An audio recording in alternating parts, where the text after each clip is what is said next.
Mau amakambidwa mchingerezi unena kuti in the heart of every young person lies the potential for greatness.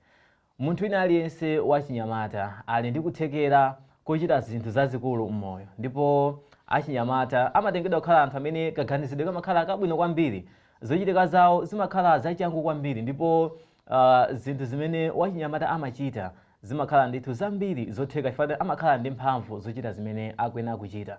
Koma zapezeka unena kuti achinyamata ambiri amalephera kukwaniritsa zinthu zosiyanasiyana kamba kazochitika zosiyanasiyana. Pali zinthu zina zimene timalephera monga achinyamata kukwaniritsa kamba kunena kuti ife eni taononga tsogolo lathu mwadala. Koma pali zinthu zina zimene timalephera kukwaniritsa moyo wathu kamba kunena kuti zinthuzo zingochitika mmene zikuyenera kuchitikira, sitingazikakamize. Mwina nkhani zokhuza nyengo kapena kuti malo osiyanasiyana amene tili ndi zinthu zosiyanasiyana zimene zimapanga affect tsogolo lathu. Mwa issues zosiyanasiyana amene amakhuza achinyamata, pali zina zonena kuti nzopeweka kunena kuti ife achinyamata sazichite. Pali zinthu zina ngakhale zimachitika mwa izo zokha ife tikhoza kukhala resilient kapena kuti tikhoza kupeza njira zimene zingatithandizire kunena kuti tiduse mu zinthu zimene zozo. Tikulandireni programu yoyamba imene ndi ya Youth Insight, imene tikhala tikukambirana nkhani zosiyanasiyana zimene zimakhuza ife achinyamata. Cholinga chake ndikuthandizana kuwunikirana nena kuti nkhani zimenezi pamene zikutikhuza, pamene ife tikumana nazo moyo wathu wa tsiku ndi tsiku, tithane nazo bwanji. Kaya tikumaziyambisa tokha madala, tichite bwanji kuti tizipewe. Kaya zikumabwera monga mwachilengedwe, tichite bwanji nena kuti ifeyo tiduse monsemo. Ndiye tikhala ndithu ndi ma episode osiyanasiyana, ma series osiyanasiyana ama program amenewa, ndipo tikhala ndithu tikumabweretsa achinyamata osiyanasiyana mprogramu ino, komanso ena amene mwina ndi alangizi amene amalangiza achinyamata. Cholinga chake kunena kuti tikhale tikumva nkhani zosiyanasiyana. Inunso achinyamata ngati mufuna kukhala mprogramu iyi kuti mugawane ndi achinyamata anzanu maganizo anu, kapena muthandize achinyamata maganizo anu, kapena kuti ma issues zosiyanasiyana opanga sort, mukhoza ndithu kulumikizana nafe pa nambala imene mukuiona pa kanema wanu. Ndipo tilumikizana ndikupereka maganizo anu mu program imeneyi. Kaya mufunanso kubwera kudzakhala program imeneyi, khomo ndotsegula kunena kuti achinyamata tikhale tikugambirana nkhani zosiyanasiyana. Ndiye program yathu yoyamba tsiku la lero tikhala tikucheza ndi mmodzi mwa olemba nkhani amene ndi Luciano Lion, amene si wachilendo ya timagwira naye ntchito kuno, koma tifuna tikambirane mwapaderadera kuti pokhala iye nyamata lemba nkhani, amapanga interact ndi achinyamata osiyanasiyana, iyeyonso amakumana ndi ma issues osiyanasiyana. Tionanena kuti pokhala nyamata, osati wachinyamata koma nyamata, amakumana ndi ma issues otani moyo wake wa tsiku ndi tsiku, komanso ma issues amene munthu wina aliyense amakumana naye monga nyamata, tingathane nawo bwanji. Ndiye ndikulandira Luciano mprogramu yathu. Ndithokoza kwambiri kuti mwandipanga consider kuti ndipezeke program imeneyi ngati wachinyamata. Ndithu ndimafotokoza mu introduction ena kuti pali ma issues osiyanasiyana amene achinyamata timakumana nawo. Tingakambe kunena kuti ma issues amenewo tikakumana nawo, zonsezo pamene takumana nazo zimakhala kunena kuti zikufunika solution. Kaya ndi vuto, kaya ndi nyengo zosiyanasiyana zimene zilipo, zonse zimakhala ndi ma solution yake amene timayenera ifeyo tikakumana nawo tipeze solution yake. Ndiye pali undikhulupirira nena kuti pali zinthu zina tikakumana nazo zapeza nena kuti sitikuona solution. N'chifukwa chake programu yabwera nena kuti tithandizana ma issues ngati amenewo. Ndiye ndimafuna kuti mprogramu yathu yoyambirirayi tingopanga mwina outline, utangotiunikira ma major issues amene akumapanga affect achinyamata. Iweyo pokhala monganso wachinyamata komanso nyamata, kaya wakamba kwa nyamata, kaya ayi achinyamata ni jono amene aphatiza nyamata ndi sikana, iweyo ngati wachinyamata ukuona tena kuti ndi ma issues ati amene amapanga affect kwambiri achinyamata masiku ano. Ma issues ali kwambiri imene mwafotokozera.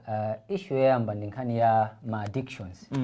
Pali ma addictions zolowezi zimene achinyamata timakhazikikamo kwambiri. Tikamachita zimenezo timaona ngati kupanga zinthu zolondola. Komano kupita kwa nthawi zimapezeka zoti zinthu ziyazamba kutipatsa mavuto osiyanasiyana. So ma addiction osiyanasiyana amavuta kusiya. Kuti usiye zimafunika upangiri wapaderadera kakuchokera kwa anthu akuluakulu. So imodzi mwa ma issues amenewo ndi imene ma addictions. Ndiye palinso nkhani ina yokhudza kusakwaniritsidwa, makamaka kusakwanitsidwa kwa maloto. Mundikhulupirira kuti achinyamata timakhala ndi maloto osiyanasiyana kuti tikwaniritse. So imapezeka zoti mwina zinthu zina zake zikuvutirapo kuti tizikwaniritse kani maphunziro amene sitikupita patsogolo mwina tikusowa kandi fizi anthu osiyanasiyana amafunika kuti atithandize ma issues ngati amenewo. So ena mwa ma issues amene alipo so far ndi amenewo, koma ndikhupa kuti alipo ambiri ma issues onera kuti titha kukambirana pano mpaka dzuwa kulowa tikukambirana ma issues ngati amenewo. Ndithu wakambapo nkhani yofunika kwambiri kukhuza maphunziro ma addiction, komanso chinthu china chimene ndimaona onena kuti chimapanga affect kwambiri achinyamata ndi nkhani yokhuza ntchito, unemployment. Pa nthawi zina pamene wachinyamata tibwereno kwa mnyamata mwina kwasikana nthawi zina akhoza kukhala mwina zaka zochuluka ali pa khomo la makolo, komanso mwina nthawi zina amakhoza kumaona nana kuti ineyo ngakhale chamuno ntchito sikupezeka kwa mwina mwamwayi ndikhoza zapeza munthu wina kuti ali pa ntchito ndikunditenga mpanga banja. Komano wakhala mnyamata nthawi zambiri zimapeza nana kuti ukudera nkhawa kuti koma ineyo ndikukula atu ndikwena ndipeze ndichoke nyumba ya makolo ndikwena ndipeze chochita, koma mwina zikukanika umafuna unena nthawi zina zimapeza nana kuti girlfriend wako uli pa serious relationship akupanga push unena kuti bwanji titengane. Kwambiri nanga simakhala kuti iwe ndamene uli ndi role yayikulu kwambiri pa chilichonse ngati nyamata uli ndi udindo umakhala wasenza udindo ochuluka kuphatikizapo nkhani imene ya pa relationship. Iwe ndamene umakhala kuti ndiwe mutu wa relationship imene, so chilichonse chokudza chimakhala kuti chili manja mwako. Ndeno zimene zijazo timakumana nazo ngati achinyamata zimatipanga stress. Chimenenso china chimene tingachifotokoze chonjezera chingakhale nkhani yokhuza mental health. Chifukwa cha mavuto amene awa zimapanga result in mental health. Pano pati kuona unena kuti achinyamata ambiri thanzi maganizo silili bwino kwambiri. Zimapezeka kuti ma issues amene timafotokoza amene timakumana nawo moyo wathu tsiku ndi tsiku ngati achinyamata akumatipanga anthu vikhala kuti thanzi lathu maganizo sili kuyenda bwino. Zimene zimapezana kuti nthawi zina nyamata wapezeka kuti wazikhweza kumene kapena wamamankhwala kuzipha. Nde tikhala tikuwunikira mfundo ngati zimene zima program osiyanasiyana amene akubwera, komano tibwerere pa mfundo zimene umafotokoza zija. Unafotokoza bwino lomwe unena kuti mfundo yoyambirira ndi nkhani yokhuza ma addiction. Iweyo pokhala mnyamata komanso wachinyamata mwina kuona unena kuti ma addiction amene wawa amabwera bwanji kumbali ya ife yachinyamata? Kwambiri foundation ya ma addictions ndimaona kuti koyambirira umafuna munthu upeze relief kapena kuti mwina uli ndi mavuto ena ake ndi ufuna upezeka mtendere. For example mwina wakhumudwitsidwa pa relationship, chibwenzi chako chakukhumudwitsa wathesa. Ndiye umaona kuti nkhawa zambiri zimene uli nazo sizingathe kuchoka mophweka, ndio makhala kuti wapeza ka solution kena kuti mwina at least nditangochita kamowa kuti mwina wiwale mavuto. Ndiye kuzolowera muzimenezo zomapeza zoti wakhazikika kwambiri, wayamba kumwa mowa ndiye umati tsiku lijali namwa mowa napeza bwino ndi apa paso mwina ndiyesere ndikamweso bayapeza zoti kuzolowera mpaka lasanduka khalidwe. So khalidwe limene chamapeza zoti mwina likuvuta kusiya. Ndi mwina munthu ndi imeneyo ikhoza khala justifiable kwa wachinyamata wina akhoza mana kuti zimene munazo ndizona chifukwa mowa ndi umene umapangisa nena kuti munthu uyiwale mavuto. Tizisanzo zilipo zambirimbiri mwina sokhoza khala kuti mwina uli ndi anzako ena ake mwina onena kuti amachita zimenezo kwafukusa amachita onena directly kutena kuti ineyo tase zimenezi siku ndimangopanga iyayi koma ndimangopanga nena kuti ndikumana ndi mavuto sindipangira kufuna. Ndi tinene kuti zimene zimakhala justified kuti iweyo ndikukwena upange zimenezi. Kwambiri sikunena kuti tikulimbikitsa kuti tizipanga zimenezi. Tafotokoza kale kuti zizolowezi ndi zolakwika, chifukwa kuti tikazolowera chinthu pali zizolowezi zina zabwino ndi pali zizolowezi zina zoyipa.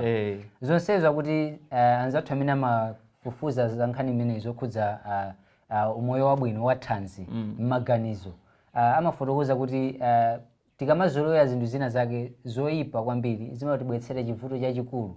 So kumwa mowa anthu ena ake mwina kulibe vuto komano chifukwa amanena kuti ningolawa akakakoka mwina ndikadusa mu situation ndisiya.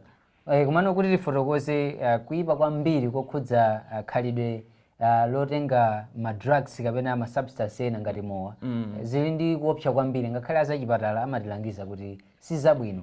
So kuzolowera zinthu zimene zakuti mwina zitipange kukhala anthu oyiwala mavuto. Ndiona ngati mwina pena pake timakhala kuti ife sitinaganize bwinobwino kuti upangiri woyenera tingaupese kuti. Nafotokoza kuti upangiri tikhoza kupeza kwa anthu akuluakulu, kaya ndi makolo athu, kaya ndi anzathu kumene, ngakhale anzathu ena ali ndi kuthekera kwina kuti patsaso malangizo osakhala bwino otikokera ku zinthu ngati zimenezo. Pamenepo ndipo ndimafuna ndikufunse ukamaliza nena kuti achinyamata tingawakhulupirire, wachinyamata angakhulupirire wachinyamata anzake? Ya kwambiri ukhoza ndikhulupirira, ngakhale ine ndikhoza kukuuzani zinthu za nzeru kwambiri. Ine kumvesesa kukuthandizani maganizo bwinobwino, ine kupezeka zoti mwapambanaso chifukwa si achinyamata onse amene ali ndi kuthekera kuti angatipange kukhala anthu olakwika mu zinthu zosiyanasiyana.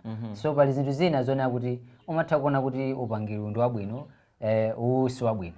So zinthu zonse zimangoyenera kuti munthu uzikhala balance pa zinthu zimene ukupanga, kuti focus yanga pa moyo wanga ndimafuna kuti nditakhala munthu wotani, nanga chipambano chimene ndimafuna nditapeza ndi chotani.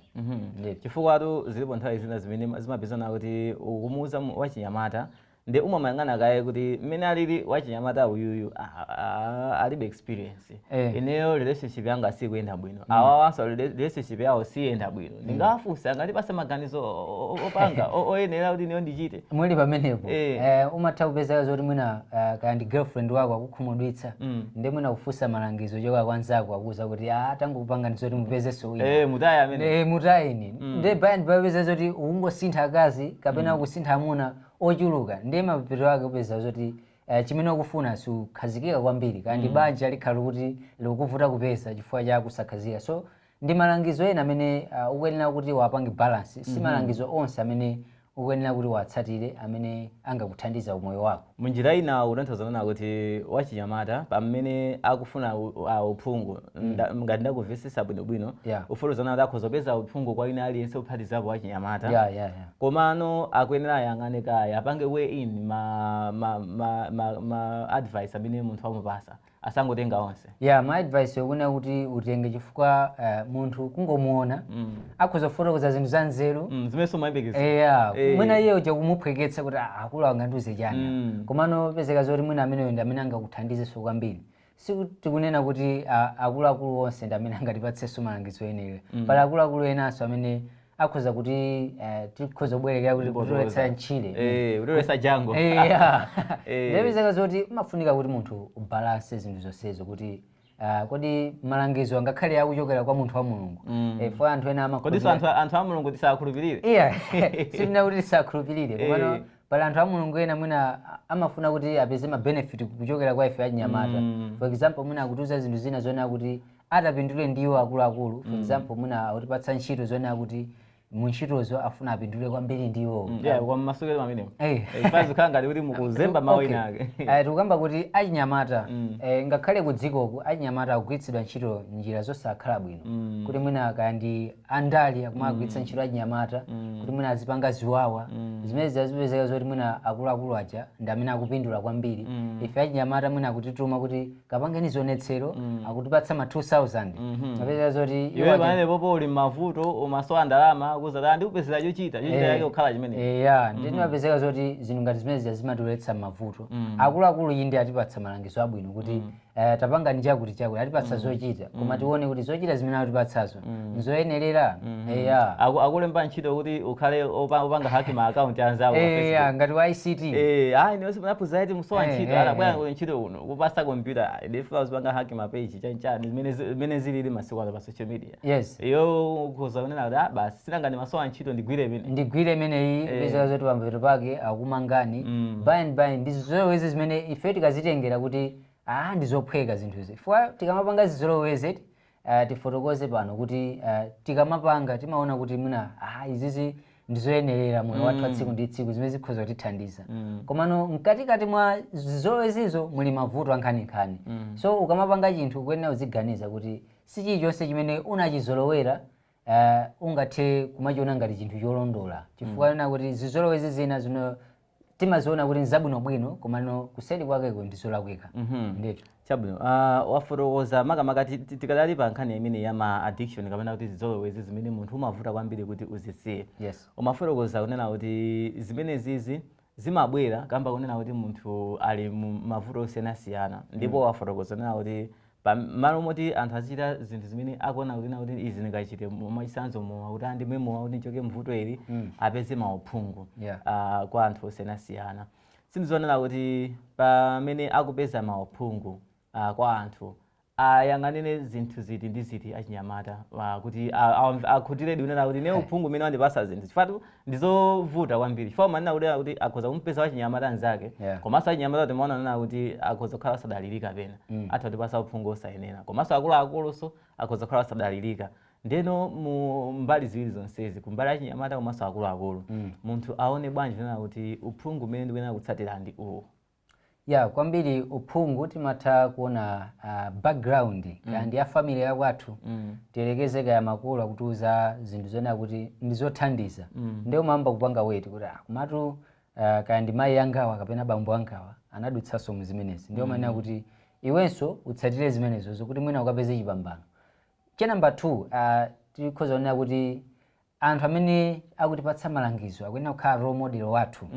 Tielekeze inuyo akenani mmalemba nkhani ndi pali wachinyamata wina amene mukumpatsa malangizo kuti iwenso utadutsa muizizi ukhoza kupambana udzakhala ngati ine. So zimenezo ndi chinthu chokwanira kwambiri kuti munthu akhoza kukhulupirirani and ma sources amene angatipatse advice akuyenera kukhala ma trusted kwambiri potengera kuti kaya ndi ona kuti anadutsamo mzimene ifenso tikudutsa. So experience matters kwambiri kuti munthu anadutsamo muichi and amene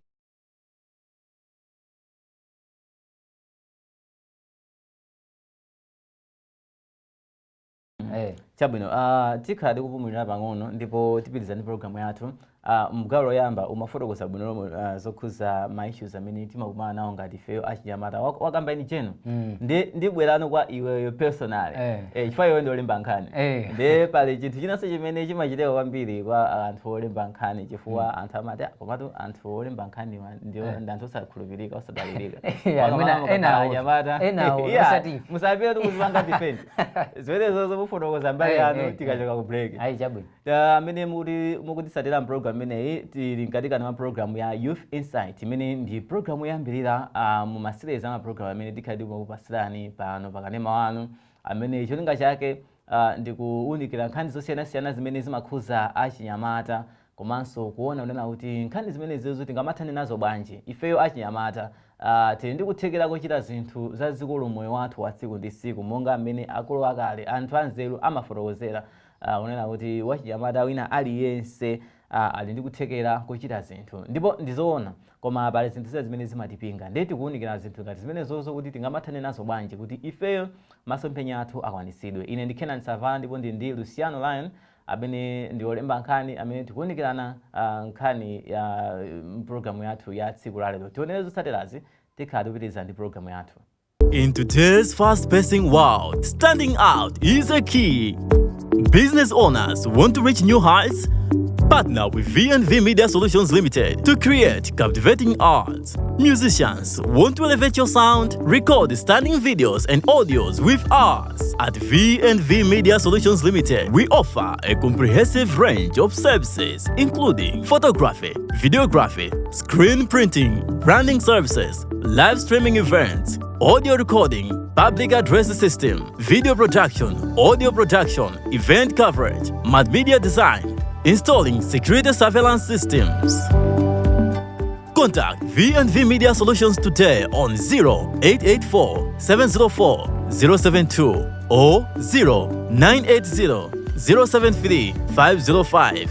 You can also follow our Facebook page and subscribe to our YouTube channel, V&V Media Solutions Limited. Let's amplify your brand and elevate your sound.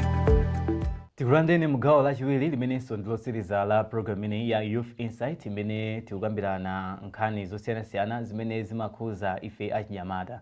Ndi tikukambirana ma issues angapo amene mu programu iyi amene tikucheza naye Luciano Lion watifotokozera. Wakamba nkhani yoyamba yokhuza ma addiction, wakamba nkhani yokhuza kusowa kwa ntchito, wakamba nkhani yokhuza kusowa mwina mwayi wa zinthu monga sukulu ndi zina zotero zimene zimatipanga achinyamata kukhala frustrated, zimene amafotokoza nawo zimapanga result kuti ma addiction osiyanasiyana timachita zinthu zina zona kuti mwina zizi ndi chosankhawa ndi watifotokozera nena kuti ifeyo tingachite bwanji kupewa ma addiction amenewo komanso ma issues ngati amenewo tingamathane nawo bwanji. Ndi gawo losiriza ili tikhala tikuona tsopano kwa iyeyo personally ife wafotokoza ma issue amene akukhuza achinyamata in general, ndi tifuna timve kunena kuti kwa iyeyo personally pokhala olemba nkhani ndi ma issues ati amene amakumana nawo mwina amenenso akhuza kumusokoneza pamene akugwira ntchito yake.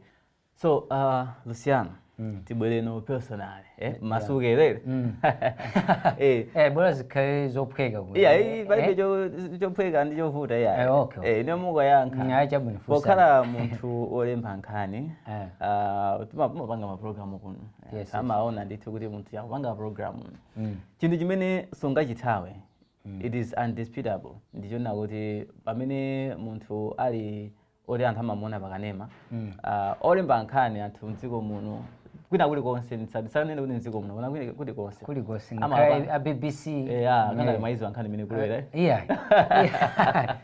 kwina kulikonse kumene ali olemba nkhani anthu amapanga associate ndi nchitidwe okhala ndi ma partners ambirimbiri makamaka anyamata chonchi kangona ndithu mamenya kati yabwino munjira ina mamenya kati yabwino zakatizo zisiye akaona kati yabwino yotero kena akasokona nawo kuti munthu iyi ali ndi luso ndithu kodi nukati mwachotsa sibulibe kati okay then tipange izizi ndithu nde akaona ndithu kuti komatu nyamata ali bwino amaona unena kuti amabwera ambirimbiri mwachidule ndipo ndikukhulupirira nawo kuti unakumana nazo yakwambiri anthu akudikira kuti amve umboni izozo zimachitika kwambiri for example muna tinakajambula program makhala kuti anthu ambiri amakudziwa silungalephere ndiyopezeka zoti mwina asungwana ena ake akuona uli pa kamera paja kujambula ndikuti ukatuluka ndikuti ukhala tu onse akukutsata tigere nambala tipatse nambala inopereka wanene mali ntchito yabwino mwagwira lero ntchito yabwino kwambiri nkhani kumene kulowera ndi ntchito zathuzi ndi pafunika kusamalitsa koma fazi ndi kuopsa kwake ife ngati anthu amene timakhala kuti tikutumikira amalawi tikafa ndi matenda ndikuti sizikhala bwino komano kwambiri tingochenjeza chinyamata kuti khalidwe la timaphunzira ku skulu kuti having multiple sexual partners kapena kuti ukhala ndi anthu ogona nawo ochuluka kwambiri ngati ife achinyamata zimadzetsa nkhani ya matenda tisabise pano nkhani mukuti tili mpulogalamu ya chinyamata ndere anthu afunika adziwe so ndikhalidwe ena kuti ife ngati olemba nkhani kuyenera tikhale ndi partner mmodzi basi ndiwo tukwanira ndipo munenenso nawo chitsanzo chanu chabwino ndi ineyo chitsanzocho ndi chabwino ine chimene ndafunsafunso ine ndichonena kuti pamene munthu uli mu situation ina yake solemba nkhani okha masiku ano munthu akakhala ndi zinthu zina kuti asikana akuzikhumbira kwambiri manjira ina ndalama tisabise wakhale ndi ndalama chilichonse nchochitheka ndiye pali zinthu zina zimene moyo zimapanga attract ukakhala nyamata zimapanga attract asikana komanso sikana pali zinthu zina zimene zimapanga attract anyamata ndimangopereka chitsanzo kuti iwe munga olemba nkhani ndiye kupanga in general zimene zimakonda kumpanga attract zimapanga attract anthu opposite sex ka nyamata wapanga attract asikana wapanga attract nyamata zinthu zimene zizi kupanga justify nyamata ukhala ndi ma partners ambirimbiri ayi tiyelekeze tugwira ntchito pa kampani ine ndi bwana kumeneko sindikuyenera kuti nditengere ubwana uja kuti ndike mavuto anthu ena ake chifukwa kuti zimapezeka zoti mwina pali achinyamata anzako izizi ndikuyankhula kwa anthu akuluakulu chifukwa zimene zakhala zikuchitika achinyamata mwina kupezeka zoti ali ndi ndalama zambiri ndiye umapezeka zoti ndikuti ngati pali asungwana pa kampanipo ndikuti onse ndi awo ndiye upezeka zoti kodi ena afe ndetilowera kuti kulira kwa nyamata kumene solefe opanda ndalama afe opanda ndalama afe ndiye titani ndikuti makhala kuti zakuvuta komano kwambiri mafunika kuti ifeyo tizipatse ulemu tifuna kuti ndi ndalama zathuzo tili nazo role yayikulu kwambiri kuti anthu ena ake akuthandizikira kudzera mu ndalamazo ana ena kulipidwa skulu kudzera mwa ife so ngati achinyamata tisakhale advantage yona kuti tienjoye kwambiri chifukwa moyo tikanjoya kwambiri popeza zoti tikuononga zinthu zina zake kwayambirira kwenikweni zizolowezi zinaso zimene timakhala nazo mwina chifukwa yona kuti tifuna tienjoye tioneke otsogola pa zinthu zina zake ndiye timakhala kuti kuzolowera mwina zinthu zosakhala bwino mwina tilekeze kuthekera kuti ukhoza kukhala ndi foni ndithu yabwino sina kuti usakhale ndi foni yabwino kopeza zoti mwina ugula chifoni chodula kwambiri ndalama zonse kuwonongera maphwando ona kuti mwina anthu ena akakutame ndiyo nga yoti mwina upange impress asungwana kuone zimene ndizolakwika kwambiri nde tikwachenjeza anyamata kuti ayi ati ndalama tosamalani fatika kutherani mwayambaso kumavutika kumapemphaso anthu akuluakulu kumauza anthu kuti ndali ndalama tu ine pakani ndalama imakhala mbiri achayo yona kuti ndiyakale woyimba wina anayimba unena kuti inde zokoma sikutilekeya kwambiri zokoma zambirimbiri ndipo ife amene tabwera pano kuti tikuwapatsa programu iyi tinazo zokoma zimene tikhoza kukazichitanso komano tasankha kuti ayi nthawi yokha titumikire amayi muli zokoma zambirimbiri zambiri salo mukulaphulatu mukundilakhulira ineyo ine mwina ndilibe zokomazo silingadziwe chifukwa mtima wanza kunditsidya sikudziwa kuti inu mukachoka pano mupita kuti mwinanso mupita kapapira pa bibida simumatenga kapena koma nthawi ikutha salo mwayambisa nkhani ya bibida wena kuti ndiyovuta kwambiri ndithu koma all in all zimene tikukambirana pano zonena kuti zinthu zimene ifeyo tili nazo timazipeza ife achinyamata zisatipange justify kunena kuti tichite makhalidwe osiyanasiyana amene ndi osayenerera kwambiri kenani nkhani yona kuti ifeyo ngati achinyamata makolo athu akuyembekezera tsogolo lowala pa ifeyo ndi akuyang'anira ziyang'aniro zosiyanasiyana pa ife so ife ngati achinyamata tatiyeni tikhazikikeni pa focus munakamba program ikoyambirira kuti tikuyenera tikhale ndi malingaliro kapena magoals ona kuti tiapange achieve so magoals ngati amenewo pali zinthu zina zimene zimapangitsa kuti magoals amenewo tisawafikire ndizo zizolowezi zimene timapanga moyo wathu wa tsiku ndi tsiku zisankho zathu moyo wathu wa tsiku ndi tsiku tikupanga zotani so kupyola mu zisankho zimenezo zimatipanga kuti ifeyo tisakwaniritse so makolo athu amakhala odandaula kuti yayi aononga ma resources ochuluka mwina kuti onongera ifeyo kumano pamapeto pake sitinapindule kena kalikonse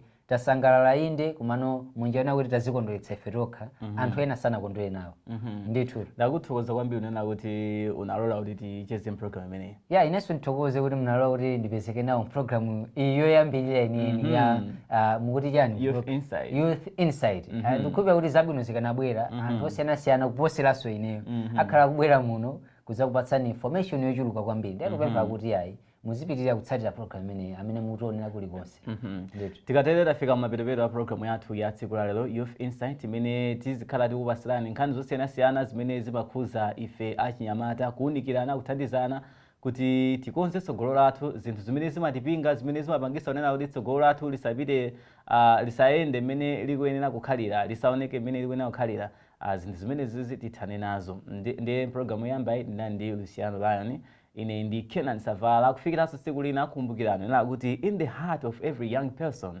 lies the potential for greatness. Mwakoma nonse.